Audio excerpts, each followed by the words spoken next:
tough question.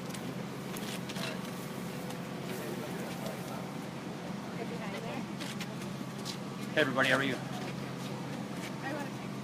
First of all, I just want to say how impressed I am with this community. I am so impressed with our first responders. I want to say thank you to our first responders, and I am just so thankful that there has not been a loss of life, that the injuries have been very minor, that no one's been hurt.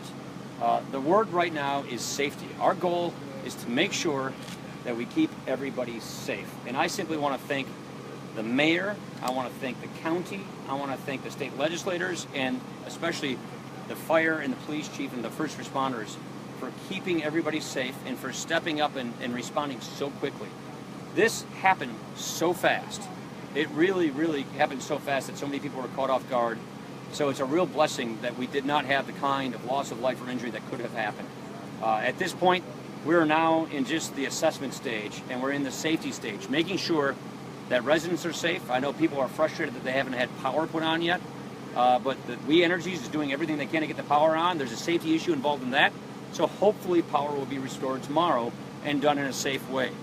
So at this point, we're just assessing, making sure that safety is primary, and then getting the assessments that we need to find out whether this hits those levels of thresholds between local, state, and federal government. I've been talking to the governor quite a bit in the last 24 hours. I've been talking with the local delegation, and so we're just going to make sure that everybody has what they need, and that should the federal government threshold be met, we will be here to make sure that the response is there.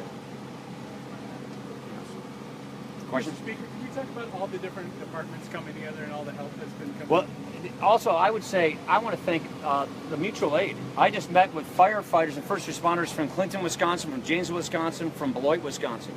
So what we have here are first responders who have come all over Wisconsin and some from Illinois as well. That's correct. So we've had first responders come from the region to help out their fellow citizens. I also want to thank the guards, the people from the Guard who have come out here who are stepping up and helping as well. So what you see here is a tremendous response of a community-wide and first responders coming from other counties, even in Illinois, to help Burlington, Racine County. And you also have to remember that we have a problem here in Walworth and Kenosha County as well. So it's really impressive to see how these first responders and local officials have stepped up to make sure that everyone's safe. What did you talk about on this tour of Burlington? Right now, what we want to do is make sure that all the safety precautions are in place so people can be safe. And then now we're talking about damage assessment and just we're checking out basements. We're, Veterans Terrace, most of us come here all the time. There's 6 pumps running down there nonstop. We're over in the police department, that's flooded. So all that you see here, most of the basements are flooded. So we're just getting an assessment of the damage now that we feel that it is off its crest, it is going down, and that the safety precautions have paid off. And so as far as my role as a federal representative, it's to make sure that we do all that we need to do to get the damage assessment so that we can collect the data to see if it rises to that formulaic level of making sure that assistance occurs. Is there a chance for those running for federal help? Absolutely. That's a formula. So it really is a data-driven process. It's not a subjective process. It's a data-driven process. If the data is such that it rises to the level of hitting that federal FEMA formula, then federal assistance occurs. And that federal assistance, it's loans, correct? Yeah, it's loans. It is loans. And so what it is the governor makes the request and the president makes the decision if the formula has been hit.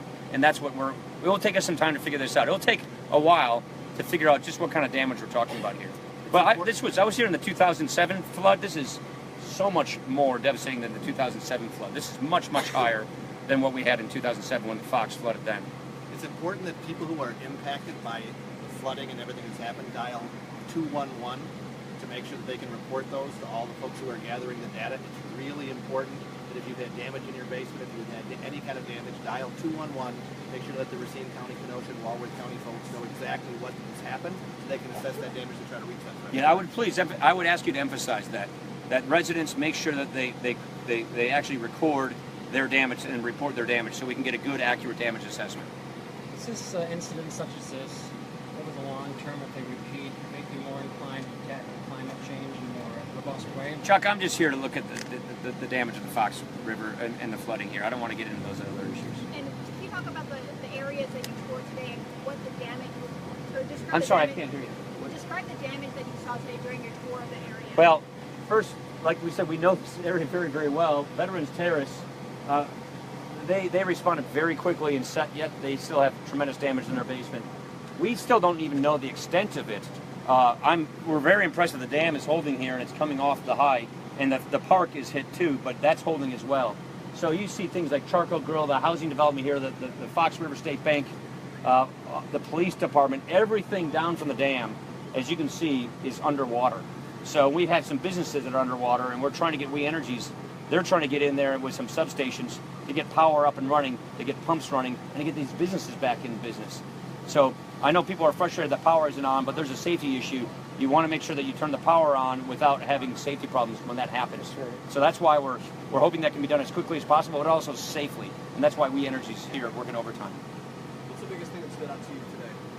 The size of it. The biggest thing that stood out to me is just the magnitude of I've heard 12 inches rain in 6 hours. That's the biggest surprise, is the amount of rain in the short period of time that occurred and how that came out as such a surprise.